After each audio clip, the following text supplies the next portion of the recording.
sobre a nossa temática, que é, os princípios da nossa fé cristã. Vou pedir para colocar o slide.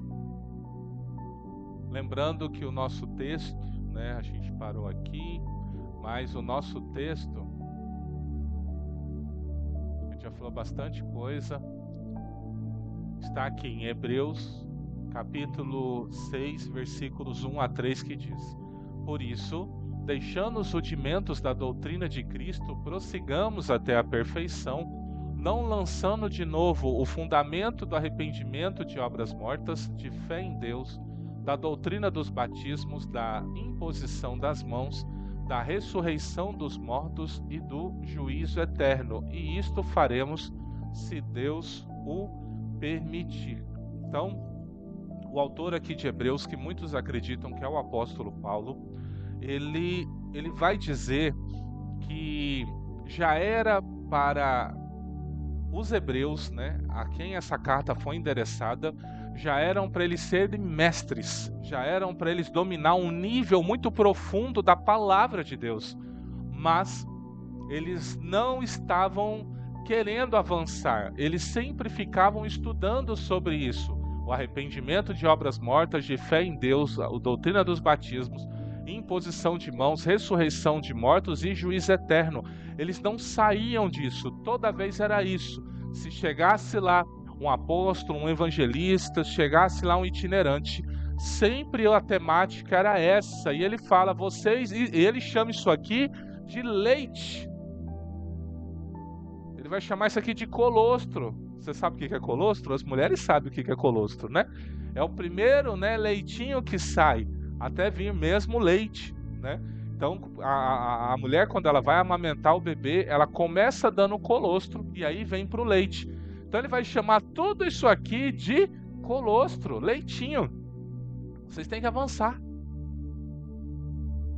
Você foi chamado para ensinar pessoas. Você sabia que todos vocês têm um chamado para ensinar pessoas? Ah, não, mas tem os mestres. Sim, tem os mestres. Tem aqueles que vão ser bem profundos. Mas a ordem do Senhor Jesus é para que todos vocês ensinem. Todos. Está duvidando de mim? Abra comigo em Mateus, capítulo 28.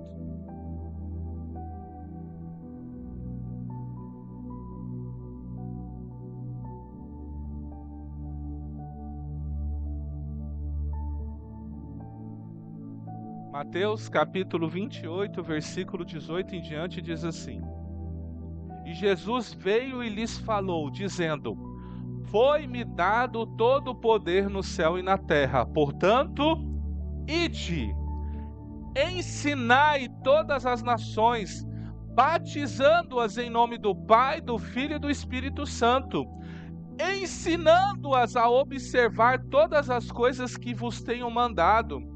Eis que estou convosco sempre, até o fim do mundo. Amém. Ele fala ensinar 2 vezes. Você um dia vai ensinar alguém. Um dia você vai acompanhar alguém. Um dia isso vai acontecer. E eu te pergunto, você está pronto para isso? Você está pronto para falar tudo isso aqui? Porque isso aqui é o início da caminhada. Você vai saber falar sobre arrependimento de obras mortas, sobre a fé em Deus, sobre os batismos, sobre a imposição das mãos, a ressurreição dos mortos e o juízo eterno? Minha missão é tentar ensinar vocês essas primeiras coisas, para que se um dia Deus colocar alguém na sua vida, você venha para cá e daqui você comece a discorrer e vai pegar essa pessoa e é ensinar. Uma pessoa não se firma vindo no culto de domingo, não sei se você sabe disso. Uma pessoa se firma com um discipulado diário. Então, se você entrar na vida de alguém e ficar lá, nem que for uma vez por semana, conversando com ela, orando com ela, falando a palavra com ela, a chance dessa pessoa se desviar daqui 10 anos é mínima. É muito pouca, porque o fundamento foi estabelecido. Então, ainda que ela passe uma luta, uma adversidade, ela fica firme. Mas aí você fala, não vou fazer. Aí tu fala, o pastor faz. Aí se Deus me dá uma multidão, como que eu cuido da multidão? Já é para mim um desafio pastorear vocês. Visitar todos vocês para mim é um desafio. Por quê? Porque segunda tem oração, aí terça tem intercessão, aí quinta tem culto, aí num sábado você tem que marcar alguma coisa. Eu ainda tenho, às vezes, acontece viagens lá no meu trabalho. Então, e a minha família? Eu tenho que ter agenda para eles também. Eu tenho que levar meu filho no parquinho, eu tenho que aproveitar isso aí também. Então você entende que é um desafio? Aí Deus tem falado que vai mandar uma multidão para cá. Vem essa multidão. Como que eu vou conseguir? Como que eu vou conseguir? Então Deus tem que levantar pessoas como vocês para que assim a obra continue o quê? Firme caminhando. Porque aquelas que eu não consegui visitar e dar um apoio no primeiro momento, você dará esse apoio. E se a coisa ficar difícil, aí você me aciona. Você fala, olha, eu estou cuidando da família tal, eu estou indo lá, estou orando tal, né? E o senhor vai ter que dar um pulo lá. O negócio está difícil. Porque é assim que o reino funciona. E os apóstolos, uma vez, tentou parar uma pessoa. Tinha uma pessoa que estava orando, pregando, e estava acontecendo milagres. Os apóstolos chegou, Senhor, Senhor, ali, ó, aquele ali nem anda conosco e está pregando, o Senhor está orando, está fazendo tudo. Vai lá e repreende ele. O que Jesus falou? Ele não pode fazer as coisas que ele faz se ele não tivesse recebido do alto. Entenda uma coisa: quem não é contra mim, é por mim. Ou seja, não é porque você anda aqui no meu clubinho, não significa que Deus não te levantou. Então, o meu papel é o quê? É procurar trazer o fundamento, a base, trazer todo o ensino necessário para que você esteja equipado e capacitado para quando chegar a sua vez, para quando chegar o seu momento. Então, você tem que estar pronto para isso. Então, por isso que nós estamos nessa série de mensagens, né, que normalmente a cada 2, 3 anos a gente tem que estar sempre falando sobre isso, porque graças a Deus, Deus sempre está trazendo pessoas novas, né? Clica para mim no slide, fazendo um favor. Aí. Então a gente começou falando sobre o fundamento, que o fundamento é o próprio Senhor Jesus, né? Tudo que nós fizermos fora de Cristo, nós corremos o risco de crescer fora da presença de Deus. Às vezes vindo à igreja, estando na igreja, mas estando fora dele. Experimenta pegar um atalho. Nem todo atalho leva à estrada principal. Há atalhos que vai te levar para uma porta de uma fazenda. E aí você vai ter que voltar todo o caminho. Que alguém falou, entra aqui que vai chegar lá. Você foi, de repente você parou numa porteira. Você fala, e agora? Aí você vai ter que voltar. Mais 1, 2, 5, 10 quilômetros. E qual é o problema? Isso pode representar anos na sua vida. Já imaginou você ter que voltar 10 anos? Ou você ter perdido 10 anos de caminhada?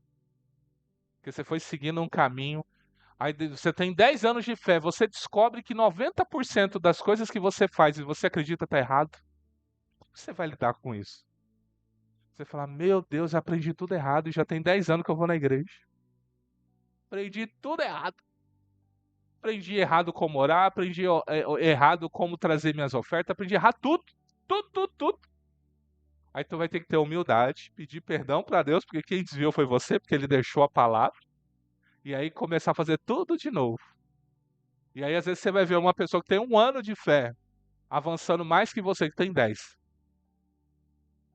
Por isso, quando eu trago esse ensino dos fundamentos, isso também é um confronto, porque você vai começar a olhar onde você está na sua caminhada. Se você de fato está no caminho ou se você deu uma pequena desviada desse caminho. E nós começamos a falar do arrependimento de obras mortas, né? Todo ser humano é chamado ao arrependimento. O que são obras mortas? Todas as obras que fazemos sem Cristo. Tudo que eu faço sem Cristo não tem vida. E Gálatas 5,19 vai fazer uma listagem das obras que a sua carne faz. Então ali está a relação das obras mortas que o ser humano faz. e que a gente precisa todos os dias, né, estar passando por uma transformação. E aí eu também procurei demonstrar que todo ser humano sem Cristo é considerado por Deus uma pessoa morta, uma pessoa sem vida. Pode ser a pessoa mais legal do mundo. Pode ser a pessoa que mais ajuda pessoas neste mundo. Você olha para essa pessoa e fala: eu não conheço uma pessoa tão boa quanto essa. Sem Cristo, está morto. Sem Cristo, não tem vida em si mesmo. E aí a gente diferenciou o arrependimento do remorso. O arrependimento, normalmente, ele é gerado pelo próprio Deus na sua vida. A palavra é pregada, ela entra no seu coração, você vai sentir uma tristeza dentro de você, porque você vai perceber que está vivendo uma vida que desagrada a Deus. Então você vai ficar triste com isso. Mas segundo Paulo, em 2 Coríntios 7, 9 e 10, vai dizer que essa tristeza, ela opera arrependimento para a salvação. Mas quando você fica triste por algo que não foi Deus que gerou, isso nós chamamos de remorso, que é o quê? A tristeza do mundo que opera a morte. É por isso que tem pessoas que cometem uma coisa, elas querem o quê? Se matar logo em seguida. Esses dias vocês devem ter visto um caso, né? De um marido que descobriu que a sua esposa estava traindo ele. E aí provavelmente ele pensou, só existe um jeito de eu atingir ela, matar os nossos filhos. Porque ele falou, se ela vai ficar viva, que ela viva infeliz. Provavelmente foi isso que ele fez. Então ele ficou tão triste em ver ela se relacionando, segundo as palavras dele, com um homem de não muita confiança na cidade, né? Que eu acho que esse homem era conhecido na cidade, não por coisas boas, né? Ele olhou, viu ela se relacionar com ele e falou: "Nossa, eu tô 13 anos junto com ela, 14 anos junto com ela, e ela, além de me trair, foi me trair com essa pessoa?" Então, ele ficou tão triste que ele pensou: "Vou me matar, mas não vou junto. Vou levar os nossos filhos." Então, quando não é o arrependimento que opera, quando não é Deus liberando o arrependimento, as pessoas vão fazer atrocidades. Por isso é necessário que esse arrependimento venha da parte do Senhor. E a gente procurou trazer essa diferença de arrependimento e remorso, né? Falando até no caso de Judas, né, que ele não conseguiu se arrepender. A gente falou de algumas variações que tem, como é chamado o pecado: mal, iniquidade, transgressão, injustiça, impiedade, desobediência na Bíblia.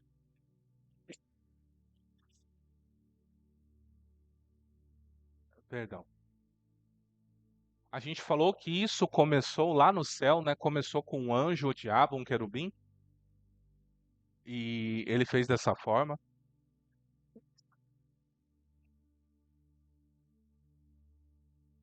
Eu entendo que é só uma alergia, amém? Mas eu fui em São Paulo, né? Vai se saber, né?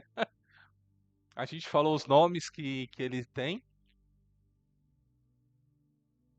Alguém pega um papel para mim, fazendo um favor, lá do banheiro?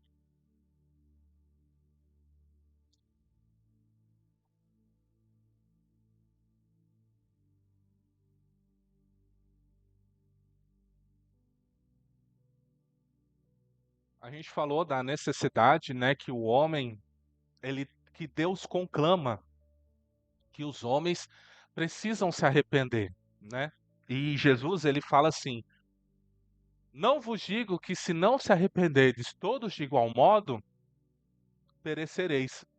Então, todos os seres humanos, todo homem, toda mulher precisa se arrepender. Não tem como uma pessoa querer ter um relacionamento com Deus e essa pessoa não se arrepender. E a gente parou aqui, né, nesse trecho onde o Senhor fala no domingo passado: "Eu não vim chamar os justos, mas sim os pecadores ao arrependimento." Porque há pessoas que não se arrependem. Eu não sei se você sabe disso. A Bíblia diz que há grupos de pessoas que eles são chamados de irreconciliáveis. Vai ter pessoas que não adianta, gente, não adianta. Essa pessoa não vai se reconciliar com Deus e ela vai para o inferno. Não que eu não entendo que Deus escolheu essa pessoa para ir para o inferno. Existem doutrinas teológicas que defendem isso, tá? Que Deus escolheu uns para a salvação, outros para a condenação. Particularmente, eu não acredito. A Bíblia diz que é vontade de Deus que todos os homens se salvem. Então seria incoerente eu falar que Deus escolheu, né? Ah, se for falar no sentido que, olha, há uma vontade de Deus estabelecida e aqueles que rejeitaram a Deus entrou nessa vontade de ir para a condenação. Ainda seria difícil para eu trabalhar essa ideia, mas seria menos difícil. Mas pensa só, um Deus que é amor, que entregou o seu filho. Como que ele olharia para alguém falando o seguinte: olha, o sacrifício de Jesus não vai atingir você. Eu escolhi que você vai para o inferno. É difícil conceber isso, né? Então, a concepção é: o ser humano se tornou tão irreconciliável, ele se entregou tanto aos seus desejos, tanto a uma vida sem Deus, que ele não quer saber. Ele não quer abrir mão. É que nem quem serve o inimigo. Quem serve o inimigo, aqui eu não sei se teve pessoas que foi de lá e hoje vieram para Cristo.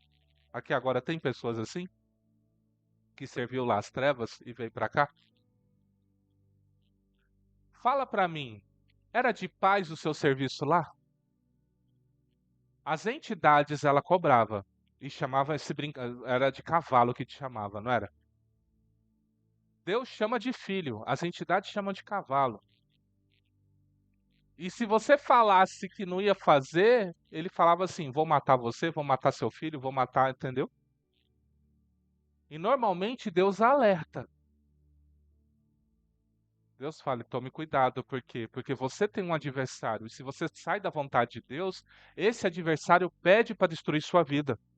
Então ele vai querer destruir seu casamento, seus filhos, seu trabalho, ele vai querer destruir tudo. Então Deus alerta, porque se você sai da vontade, você sai da proteção também. Porque você escolheu seguir esse caminho.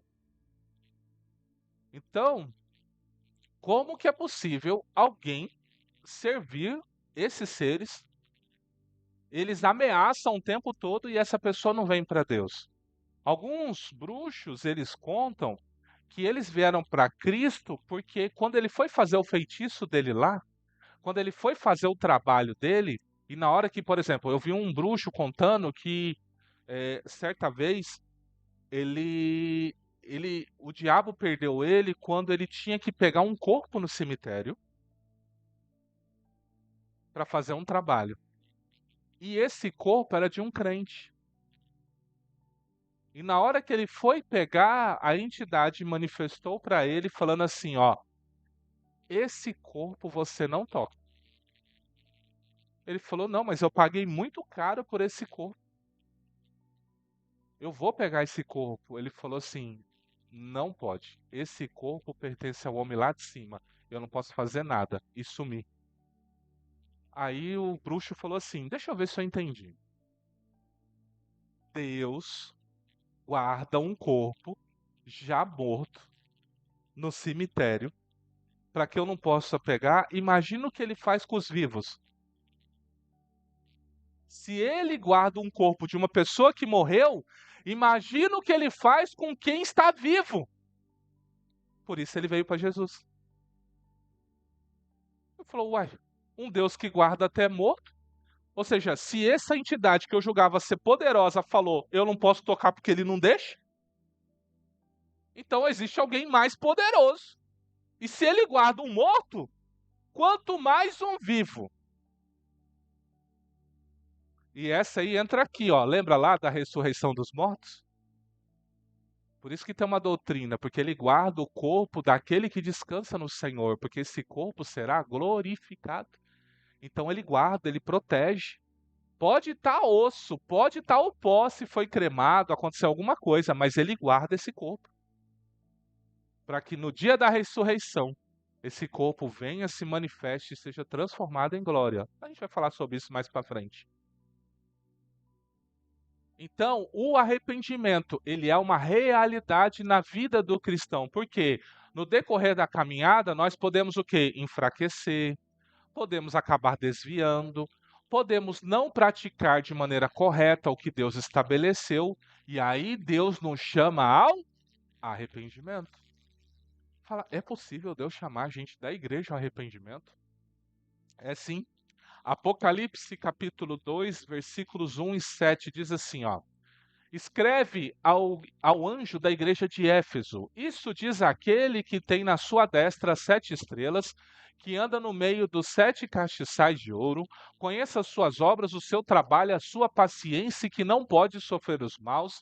E puseste à prova os que dizem ser apóstolos e não são.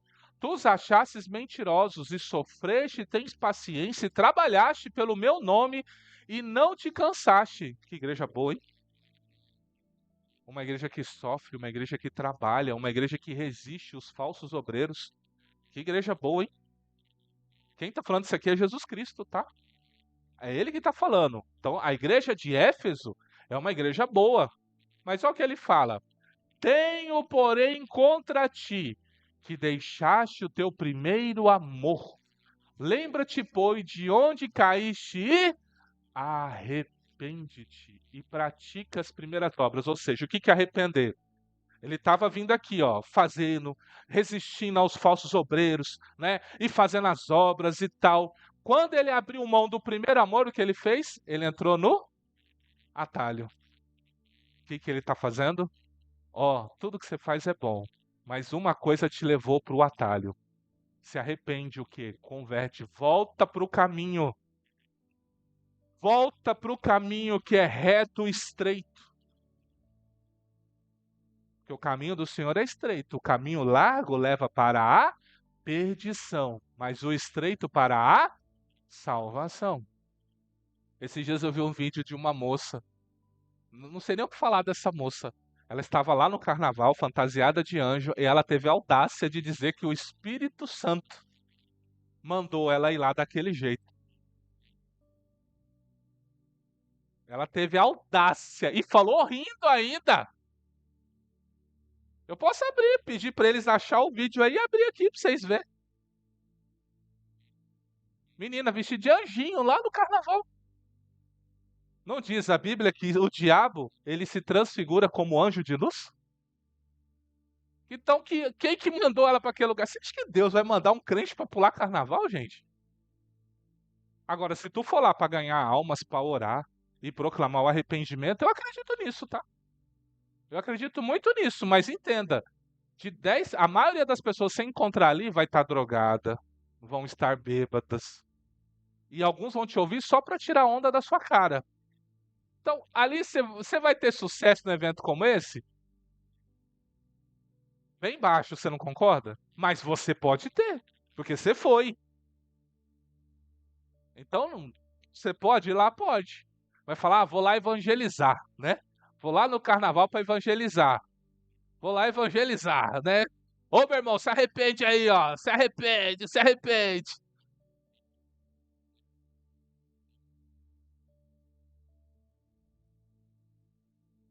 Você entende?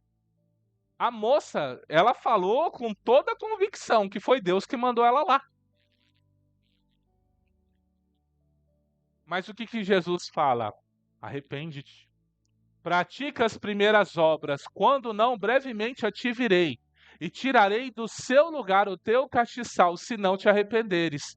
Tem por isso que odeia as obras dos nicolaítas, os quais eu também odeio. Quem tem ouvidos, ouça o que o Espírito diz às igrejas. Ao que vencer, dar-lhe-ei, ao que vencer, dar-lhe-ei de comer da árvore da vida que está no meio do paraíso de Deus. Então veja, você reparou? Olha tanta coisa boa que a igreja tinha. Ela era o quê, ó? As obras delas eram conhecidas por Deus. O trabalho dela era conhecido, a paciência dela era conhecida, ela não aceitava falsos obreiros. Ela sofria, tinha paciência e trabalhava pelo nome do Senhor sem se cansar. Mas porque ela deixou o primeiro amor, ele está falando, se você não voltar ao primeiro amor, você vai perder tudo. Isso aqui, ó, sempre fazer tudo sem primeiro amor não é nada. Você vir à igreja por vir, aqui, ó, pensa nos crentes bons. Ia botar nós tudo aqui no chinelo, esses crentes aqui, ó. Mas estavam fadados aí para o inferno. Porque abandonaram o primeiro amor, ou seja, já não fazia mais com o coração. Fazia por religiosidade. Eu tenho que ir na igreja domingo. Por que você vem na igreja domingo? Eu tenho que ir, não sei por que, eu tenho que vir. Falaram para mim que eu tenho que cultuar a Deus domingo. Não, eu venho no domingo porque eu quero dar o meu melhor para Deus. Eu quero ofertar o meu louvor a Deus. Eu quero adorar ao que é, o que era, o que há de vir. E também eu quero encontrar com meu irmão, com a minha irmã, para falar a paz do Senhor Jesus, graça e paz seja sobre a sua vida, compartilhar como foi minha semana, ouvir como foi a semana dele, e nós dois juntos glorificarmos ao Rei da Glória. É o primeiro amor. É o primeiro amor. Mas quando a gente deixa isso de lado, já perdemos o primeiro amor. E a maioria dos que se converte, como que é? Vem na igreja. Se tivesse culto de segunda a segunda, estava todos os dias aqui. Não é assim quando se converte? Normalmente é assim, não é? Ah, se tivesse culto segunda, se tivesse culto na terça, a gente vinha todo dia. Não, o que tem para fazer? Eu lavo o banheiro, eu arrumo aqui, eu faço isso, quer que eu dou água, quer que eu faço isso? No primeiro amor é assim, não é? Aí quando passa o primeiro amor, o que você fala? Não, já tem culto domingo, o que eu vou orar segunda-feira? Não, vim na quinta. Eu já vim domingo, já vim segunda. A gente começa a colocar empecilhos. Tudo é mais importante, menos as coisas de Deus. Esses dias eu falei algo com a minha esposa. Como vocês reagiriam se o Senhor Jesus aparecesse agora diante de todo, não sou eu, ele mesmo aparecesse aqui agora no altar, se revelasse a todos nós e falasse o seguinte: eu tenho uma revelação para trazer a essa igreja. Domingo que vem eu vou arrebatar a igreja. Não entre sábado e domingo, porque ele falou que nem o dia nem a hora, né? Entre sábado e domingo eu vou vir arrebatar a igreja. Qualquer hora, qualquer minuto, qualquer segundo. Arrumem as vossas vidas durante essa semana. E sumisse na nossa frente. E eu virasse para vocês e falasse: irmãos, temos que arrumar a nossa vida, né? Vamos fazer o seguinte: cada um vai para sua casa, vai ajeitar a sua casa, né? Domingo que vem eu vou deixar a igreja aberta, mas eu vou estar com a minha família. Como vocês iam reagir se eu falasse dessa forma? Vocês não iam falar assim: não, você tem que abrir a igreja 24 horas. Nós queremos estar aqui segunda de manhã, segunda à tarde e segunda à noite, porque ele vai vir semana que vem. Prega a palavra para nós, mostra o que eu tenho que mudar, o que eu preciso mudar. Aí eu te pergunto, é necessário o Senhor aparecer, falar que ele vai vir para você tomar uma posição dessa? Que nós vivemos como se ele fosse voltar a qualquer momento. Mas parece que ele não vai voltar do jeito que nós estamos vivendo. E esse é um problema, porque a gente continua se relacionando, fazendo os nossos negócios, tomando as nossas decisões, como se ele nunca fosse voltar. Por isso, um culto de segunda, de quinta, de domingo não é importante. É só mais um culto. Mas se ele aparecesse aqui falando e eu falasse para vocês que eu não ia ter mais nenhum culto, vocês iam ficar tudo bravo comigo. Se brincar, vocês iam até querer me dispor do cargo aqui. Levanta outro aí que vai conduzir os cultos durante a semana. Como se isso fosse resolver. Mas ele disse: eu vou voltar. E é a qualquer momento. Por que nós não estamos nesse estado de alerta? Por que na hora que eu tomo uma decisão, eu não penso, será que isso agrada meu Senhor? Porque quando ele me chama ao arrependimento, é exatamente, nesse caso de Éfeso, é justamente por isso. Eles faziam muitas coisas, mas sem levar em conta as primeiras obras. O que os trouxeram para Cristo. Eles abriam mão do passado, pensando que por eles fazerem algumas atividades, aquilo estava bom. Aquilo era bom diante de Deus, mas não era o suficiente. Por isso, é muito sério. Nós, como igreja, precisamos perguntar para Deus: você ora assim? Deus, o que está desagradando ao Senhor na minha vida? Você tem coragem de fazer essa oração? Porque Ele vai te responder. E você está pronto para ouvir o que Ele vai falar? Então isso é muito sério. E eu não sei se você está olhando o cenário geopolítico do mundo, mas as coisas estão caminhando de uma forma muito acelerada. Quem imaginou que Estados Unidos um dia ia entrar na Venezuela? Quem imaginou isso? Segundo relatos de soldados venezuelanos, os Estados Unidos chegou com um grupo de armas lá que eles nunca viram aquilo na vida deles. Tinham mais de 300 soldados venezuelanos guardando o presidente. Diz que desceu uns 15, 20 americanos. Esses 20 aí tomou todo o país. Como que 20 homens tomam um país? Há profecias que estão surgindo que isso deve acontecer no Brasil. Assim, ó, cenário global. O que está sendo apontado? Você ora e pensa. Mas assim, o mundo, para se preparar para a vinda do anticristo, ele precisa ter algumas mudanças. O mundo como está não consegue receber o anticristo. O mundo precisa ter algumas mudanças. Alguns blocos de nações precisam mudar. Precisa surgir outros blocos de nações para que isso aconteça. E eu não sei se você viu, mas o Trump, ele está criando um conselho de paz.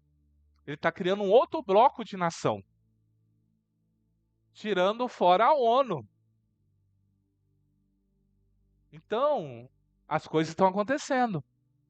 O Elon Musk, ele já colocou satélite no universo aí, ó, ao redor da Terra, em todo lugar. Qualquer lugar que você chegar com a anteninha dele, você tem internet de alta qualidade, que é Starlink.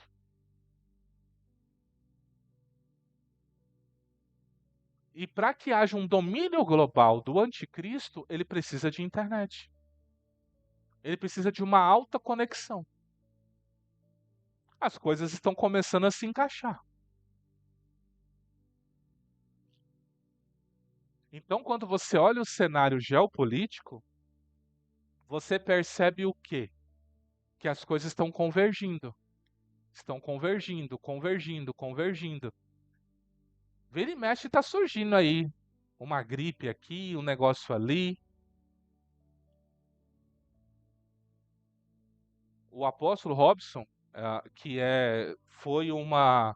Na época, ele trouxe uma revelação, e na época eu tinha compartilhado com a liderança da igreja. Ele falou bem assim: olha, Deus me mostrou que o Bolsonaro vai perder, o Lula que vai ganhar. Na hora que ele falou isso, eu falei, mas não tem como. Só Deus para fazer um negócio desse. Mas eu olhei e falei assim: não, mas ele é homem de Deus. Ele eu acredito que é usado por Deus.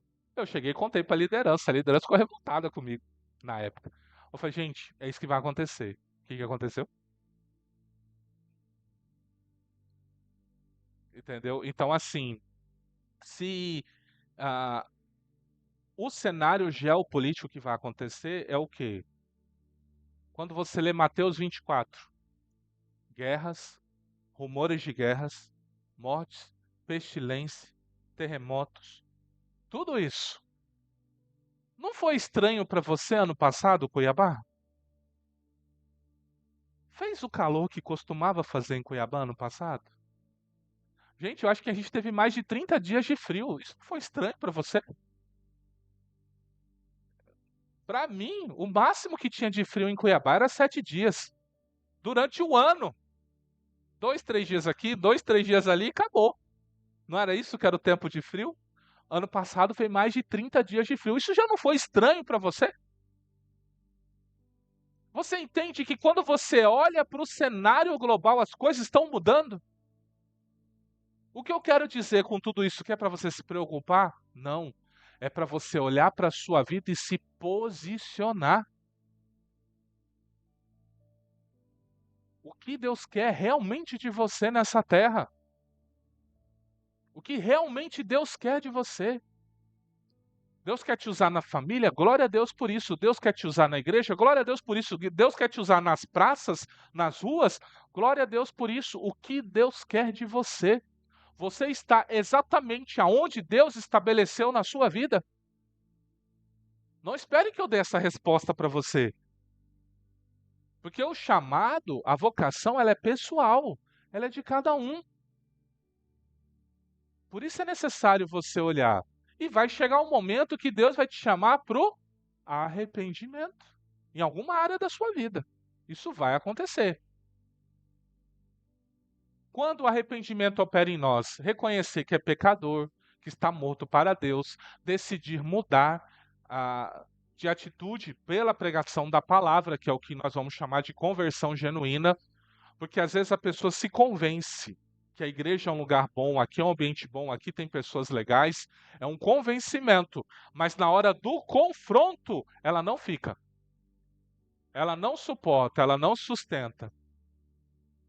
Crer em Jesus Cristo como Senhor e Salvador, receber o perdão de Deus dos pecados, das suas variações, receber o novo nascimento, que é a morada do Espírito Santo, batizar nas águas, praticar as obras de justiça, que são as de Deus, que é o fruto do Espírito Santo, que está lá em Gálatas 5, né? Amor, gozo, paz, benignidade, longanimidade, temperança, né?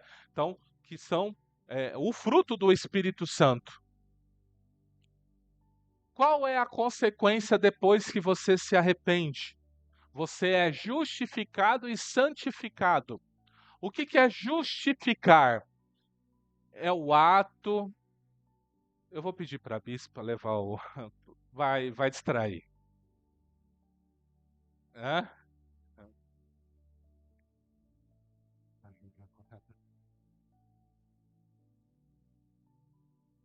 Justificar é o ato que Deus te declara livre de culpa do pecado. O que significa isso?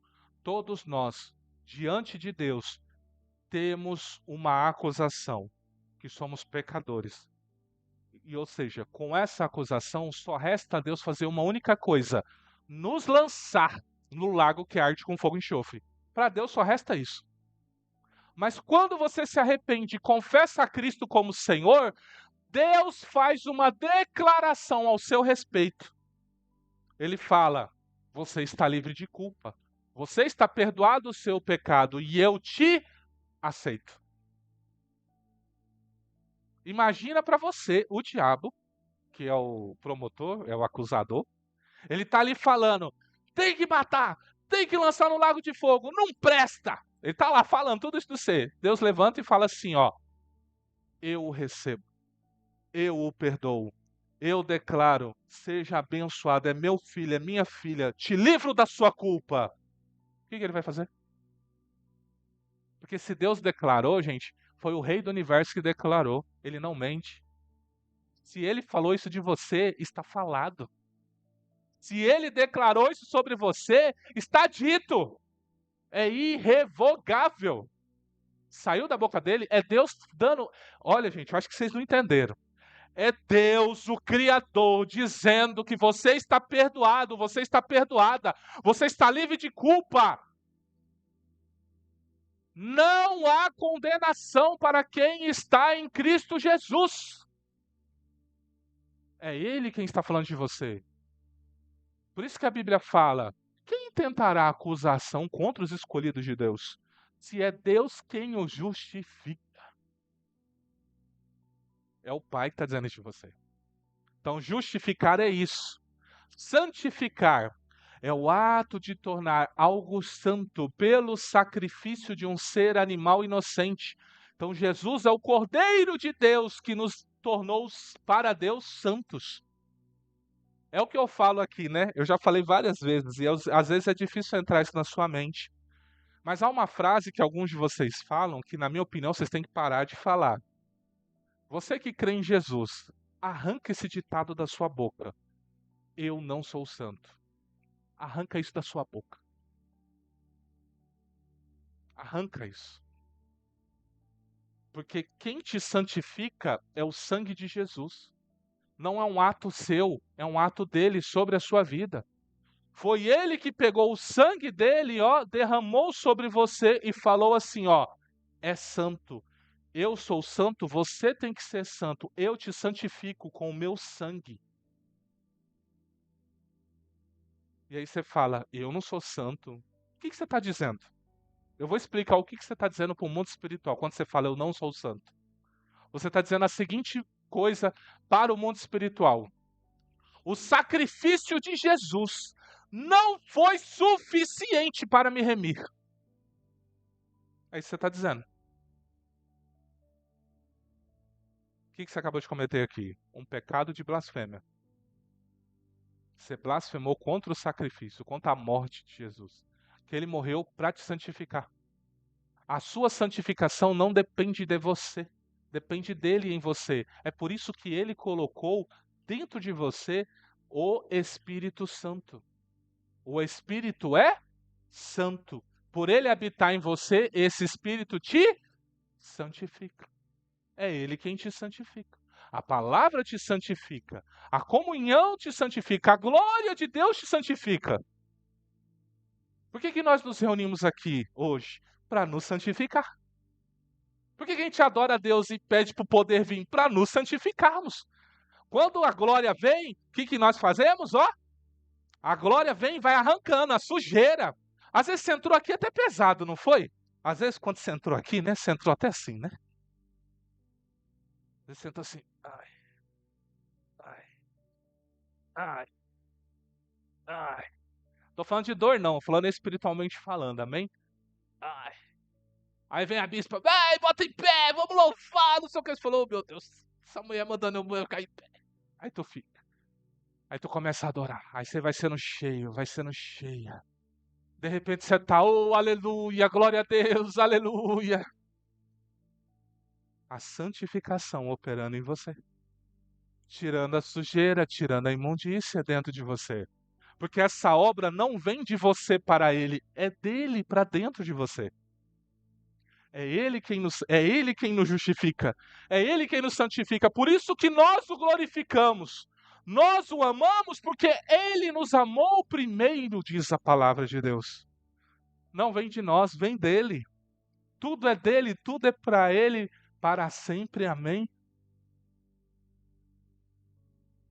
Romanos 3, 24 e 25. Sendo justificados gratuitamente pela sua graça, pela redenção que é em Cristo Jesus, o qual Deus propôs para propiciação pela fé no seu sangue, para demonstrar a sua justiça pela remissão dos pecados dantes cometidos sob a paciência de Deus. Mas vós sois a geração eleita, sacerdócio real, nação santa, povo adquirido, para que anuncieis as virtudes daquele que vos chamou das trevas para a sua maravilhosa luz. 1 Pedro 2,9. Somos nação santa. Somos separados para ele. Não fui eu, não é o meu jeito de viver que faz Deus olhar e falar, uau, olha o jeito que ele vive, olha o jeito que ela vive. Não, Deus quando olha para mim, para você, ele vê o Espírito Santo fluindo em mim, você. Ele vê o sacrifício de Cristo ainda falando em mim, você. Porque se ele fosse olhar para mim, para você, o que ele fazia? Eu vou falar uma palavra pesada aqui, tá? Mas para você entender.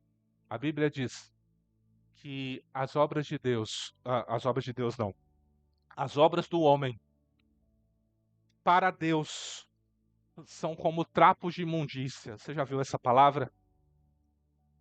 Deixa eu ver se eu acho onde está esse texto aqui. Se alguém achar, pode falar para mim. Deixa eu falar assim.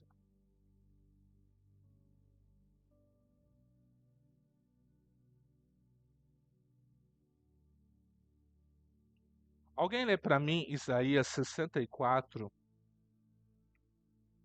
versículo 6? Quem pode ler para mim?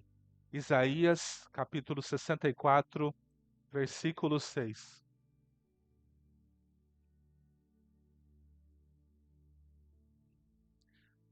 Ah, já colocou aí? Mas todos nós somos como o imundo, e todas as nossas justiças como trapo da imundícia. E todos nós murchamos como a folha, e as nossas iniquidades, como um vento, nos arrebatam. Pode voltar, deixa aqui. Você sabe o que é trapo de imundícia? Eu já falei aqui, mas vocês lembram o que é trapo de imundícia?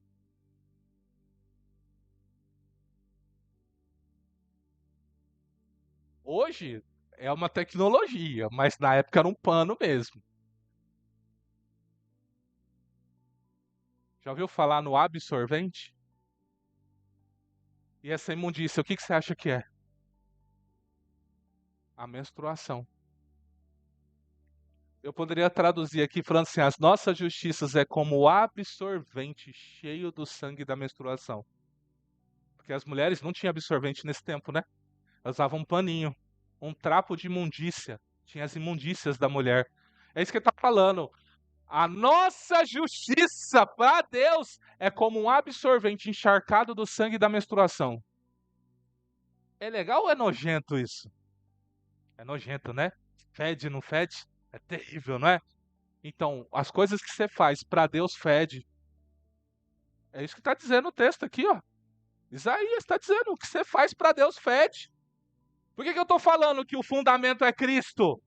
Porque se você fizer algo sem Cristo, para Deus, é como se você fizesse dessa forma.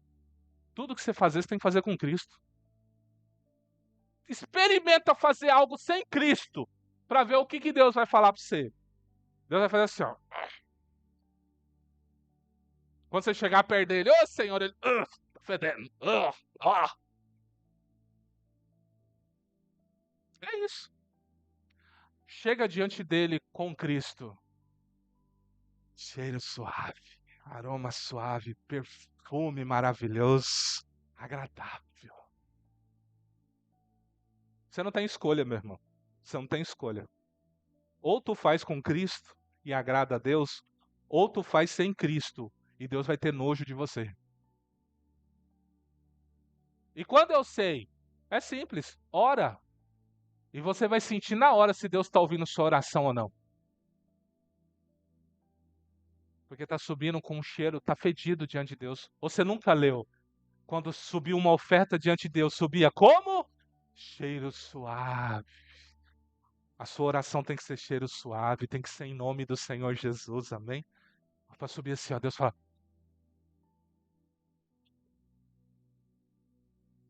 vou responder.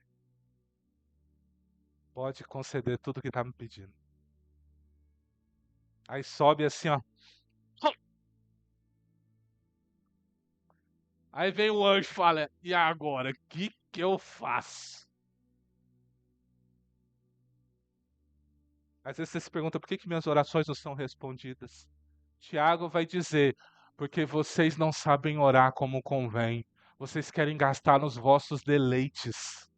Vocês não oram para a glória de Deus. Vocês não buscam Cristo, que é o fundamento. Tudo que você pede não visa a glória de Cristo, visa a sua glória própria. Por isso que o Pai não dá.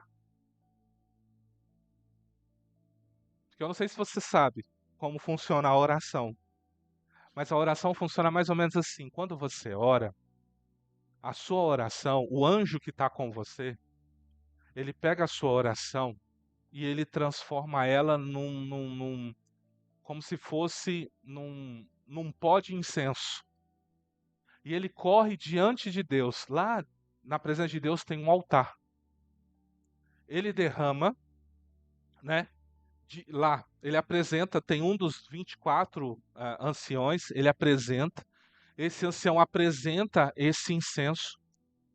Aí vem o anjo, sobrevoa e lança diante de Deus. E Deus cheira. Ele cheira a sua oração. A sua oração entra dentro de Deus. Deus, ele te conhece por dentro. Não é por fora, é por dentro. Você, o que você fala, as suas lágrimas, o seu pedido, o seu clamor, entra dentro de Deus. E aí Deus responde. Quando Deus responde, saem raios e trovões. e ao sair raios e trovões. Então os anjos que veio, principalmente o anjo que veio, ele escuta os trovões, porque os trovões falam. Está lá em Apocalipse, os trovões falam. João estava ouvindo os trovões falarem, e aí ele recebeu uma ordem: não escreve o que os trovões estão falando, sela, não fala, porque os trovões falam. A Bíblia diz que a voz, né, do Senhor é como voz de trovões, voz de muitas águas. Então vem e fala, o anjo ouve e desce com a resposta. E eu não sei se você sabe, se Deus recebeu a sua oração dentro dele, a resposta é imediata. Aí você fala, mas por que eu já estou orando 10 dias, 15 dias, 20 dias, 30 dias, um mês, 2 meses e até agora eu não vi a resposta?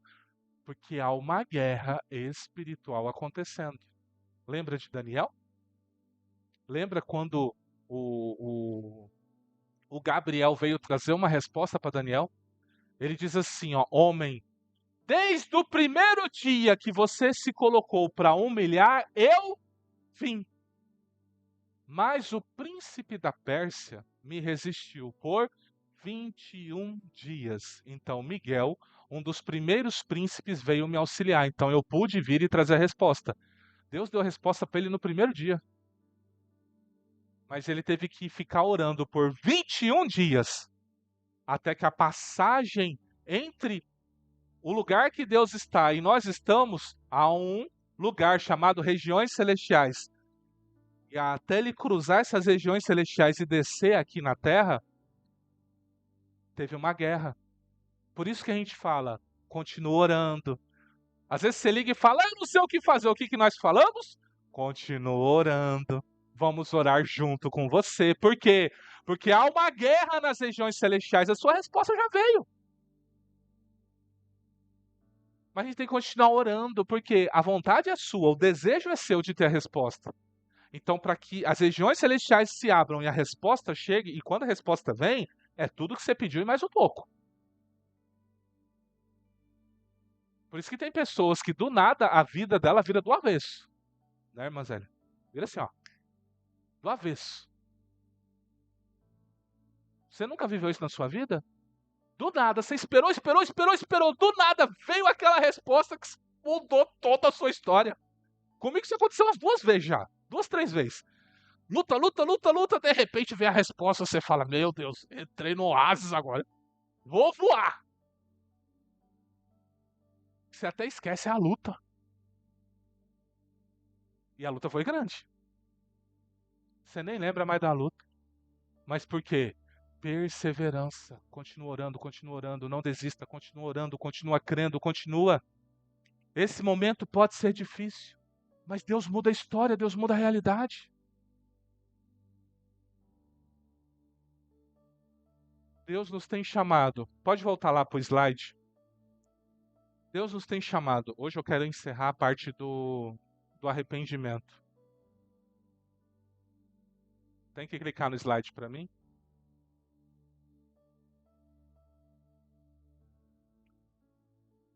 Tá. Esse é o último aqui. Aí semana que vem a gente já entra sobre a fé em Deus.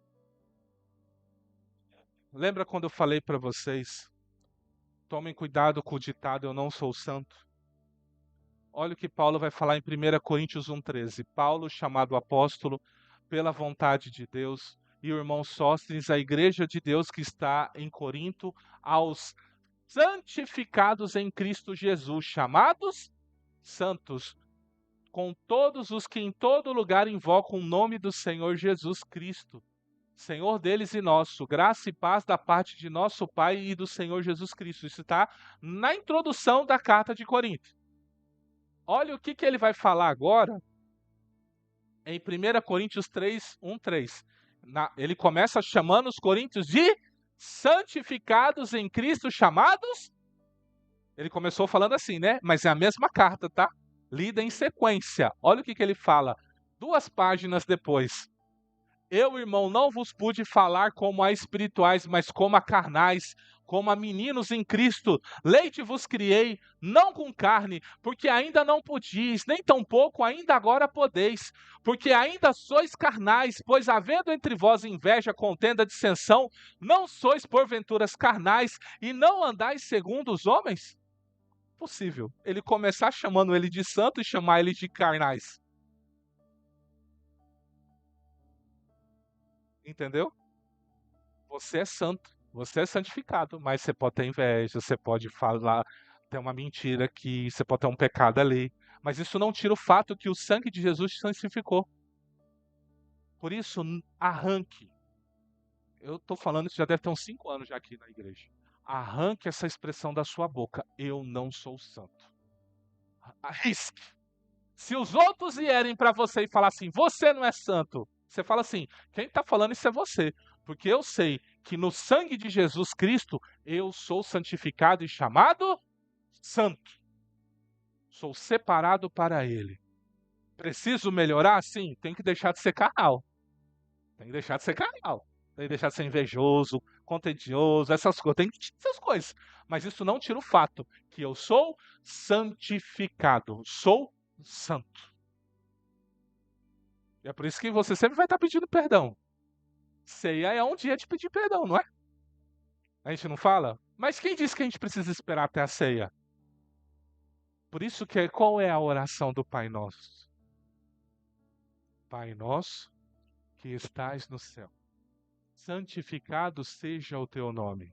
Venha o teu reino. Seja feita a tua vontade, assim na terra como é feita no céu.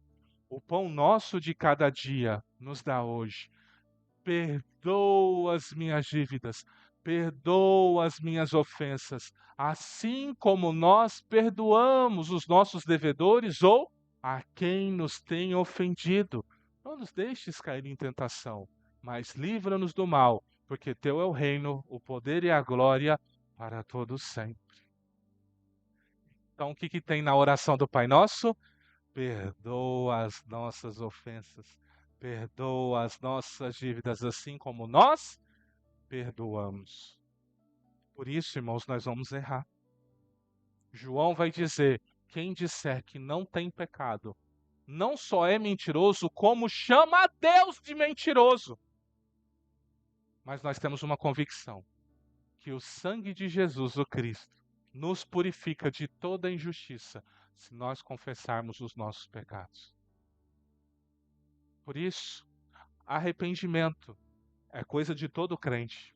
Não é só daquele que se desviou, aquele que resolveu pular carnaval. Você viu, você olhou no status de alguém da igreja e falou: tá pulando carnaval. Não é só ele que tem que se arrepender. É eu e você que tá assim, ó. Nós também temos que nos arrepender, porque provavelmente o que a gente vai fazer? Você viu esse status aqui? Deus vai ficar com raiva de quem? Do que tá lá pulando e depois Deus vai pegar ele? Ou de nós que tá aqui, ó? Você viu fulano? Você viu fulano? E já estamos matando ele na fé. Às vezes ele não tem um ensino, às vezes ele é que nem aquela menina que diz que foi Deus que mandou ela para lá. Alguém tem que ensinar essa menina. Nosso papel aqui não é julgar. Nosso papel é entender que assim como lá fora as pessoas pecam, nós aqui dentro também pecamos. E precisamos, somos carentes da graça, do favor de Deus todos os dias. Então, eu encerro essa parte de arrependimento. Não se preocupe, depois eu vou disponibilizar. Quando eu terminar essa série de mensagens, eu vou disponibilizar esse slide para vocês estudarem mais, tá? Mas anotem, deixem registrado, anotem tudo que eu estou falando, porque quem sabe daqui uns dias Deus vai levantar alguém para você já começar a ensinar essa pessoa. Falar, ó, quero ensinar para você Hebreus capítulo 6, versículos 1 e 3. E daqui a pouco, quando eu descobrir, você já inseriu a pessoa na fé e já matou metade do caminho já. Amém? Coloque a mão no seu coração, curve a sua cabeça. Pai, nós colocamos a nossa vida diante do Senhor. A tua palavra diz que todos pecaram e todos estão destituídos da glória de Deus. Por isso o Senhor enviou a Jesus Cristo para ser esse caminho de reconciliação, porque o próprio Cristo declarou: Eu sou o caminho e a verdade e a vida. Ninguém vem ao Pai senão por mim. Por isso nós estamos aqui para confessar o quão dependentes nós somos do Senhor. Ah, Senhor, tem misericórdia de todos nós. Nós nos arrependemos, Senhor. Nos perdoe se temos feito da nossa vida decisões próprias, aonde nós não consultamos o Senhor, aonde nós não entendemos a vontade do Senhor e nem praticamos. Nós abrimos mão do fundamento que é Cristo, nos perdoe, mas nesta noite nós fazemos um compromisso de nos fundamentar em Cristo Jesus, nosso Senhor. Ah, Senhor, nos ajude. Nos ajude, porque se o Senhor não nos fortalecer, não ajudar, nós não vamos conseguir. A justificação, a santificação, ela vem do Senhor para nós. Por isso, Senhor, eu peço, perdoe os nossos pecados de palavras, ações, pensamentos, da mesma forma que nós perdoamos a todos aqueles que de alguma forma pecaram contra nós e nos ofenderam, Senhor.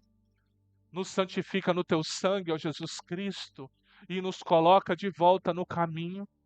Tira-nos de qualquer atalho, tira-nos de qualquer estrada tortuosa e nos coloque nesse caminho estreito, porque a sua vinda é iminente. O Senhor veio buscar uma igreja santa, um povo adquirido, e nós devemos estar alinhados com a sua vontade. Por isso, o Senhor nos ajuda. Faça desta comunidade, faça das pessoas que estão aqui, das que estão acompanhando em casa, das que vão assistir depois, gere nelas esse compromisso de santificação, de buscar a tua face diariamente e de se entregar ao governo do Senhor, porque tu és Rei de reis e Senhor de senhores. Reina sobre nós, governa sobre nós, ó Cristo Jesus, e seja glorificado em nossas vidas. É o que eu te peço, em teu santo nome, ó Jesus Cristo. Amém. O irmão